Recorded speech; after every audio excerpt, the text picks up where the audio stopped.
이런 그 민주당의 특검법이 이제 수정안 그 여당의 요구를 대폭 수용했다 이렇게 지금 주장하고 있는 상황이죠. 그러면서 이제 본회의에 이제 통과시킬 목적입니다.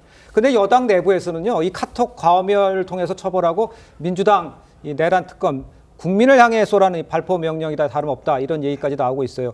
그 여야 입장을 들어보면 일단 국민의힘 입장에서의 이 특검법은 어떻게 지금 보고 계신 거예요? 일단 현 상태 그대로 통과시키기는 대단히 곤란하다. 수사 기간이 상당히 길어서 이것이 만약에 조기 개선이 발생할 경우에 악용될 수 있는 소지도 다분히 있습니다. 사실 지금 이른바 내란죄에 관해서는 지금 검찰이 상당 부분 수사를 일단락 지어놓은 상태고 아마 남은 것이 윤 대통령에 대한 수사 정도일 텐데 그러면 수사 준비 기간과 수사 기간 연장 기간 등등을 합해서 최대 150일이나 되는 수사 기간까지 필요하지 않습니다. 사실 여야가 합의를 할 수 있으려면은 필요 최소한의 수사 기간으로 좀 줄이는 것이 필요하다라고 보여지고요. 그다음에 더 큰 문제는 사실 우리 안보에 미칠 위험성입니다. 지금 이 수사 대상을 보면은 군의 해외 파병 그리고 뭐 대북 전단 살포 그리고 오물풍선에 관한 원점 타격 이런 것들이 전부 수사 대상에 들어있어요. 근데 그러면서 동시에 국가정보원법, 군사기밀보호법, 형사소송법의 적용을 배제하게 되어 있습니다. 그러면서 특별검사가 브리핑은 또 제한 없이 할 수 있어요.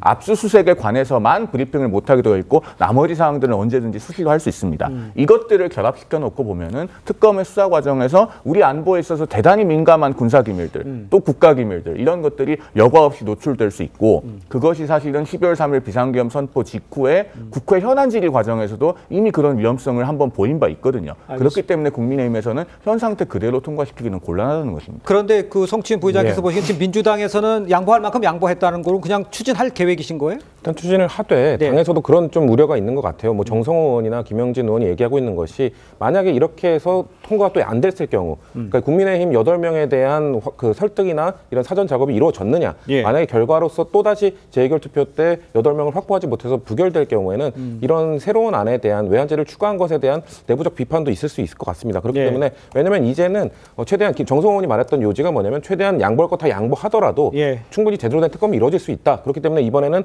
뭔가 내용보다는 어떻게든 통과시켜서 특검을 출범시키는 거에 목적을 둬야 된다는 식으로 말씀하셨거든요. 저는 그 말씀에 동의하는 당내 목소리가 점점 커지고 있는 상황이라고 생각하기 때문에 만약에 국민의힘이 지금까지는 뭐 자체안 내겠다 하면서 한 번도 낸 적이 없지만 자체안을 내게 되면은 그거에 대해서 협상을 할 용의가 충분히 있다. 하지만 끝까지 그냥 지적만 하면서 보고서 다시 써와 이런 식의 태도를 견지한다면은 일단은 발의를 하게 될 것 같습니다. 박민영 대변인께서 보시기엔 이제 국민의힘은 대안 수정안을 만들고 있는 상황이니까 준비는 하고 있죠.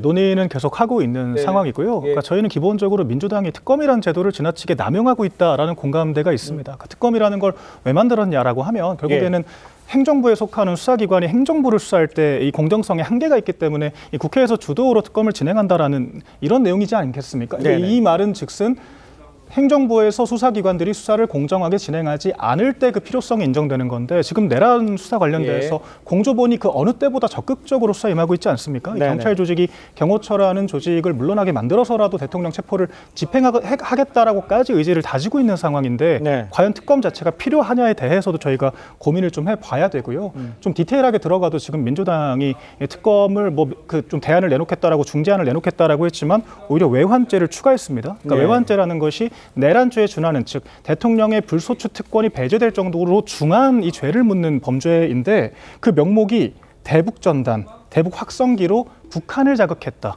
이런 내용을 또 외환죄 포함의 근거로 삼고 있습니다. 그러니까 이게 민주당이 초기에 1차 탄핵소추안을 만들어낼 때 북중로를 도외시했다라는 이 근거를 담은 것처럼 이런 게 과연 이 특검으로 넣을 정도의 명목이 되는 건가라는 문제의식을 가질 수밖에 없고 지금 심플하게 그 특검을 200명을 임명하겠다라고 했다가 100명으로 디스카운트를 해줬다 했지 이렇게 생색을 내고 계신 건데 이 공수처에 제대로 수사할 수 있는 인력이 10명도 안 됩니다. 그 10배를 하겠다라고 하면서 조삼모사식 주장을 펼치고 있다. 그렇기 때문에 협상의 여지가 없다라고 생각을 하고 국민의힘에서 그 대안을 모색하기 위해서 노력을 하고 있는 과정이다라고 정리하겠습니다. 알겠습니다.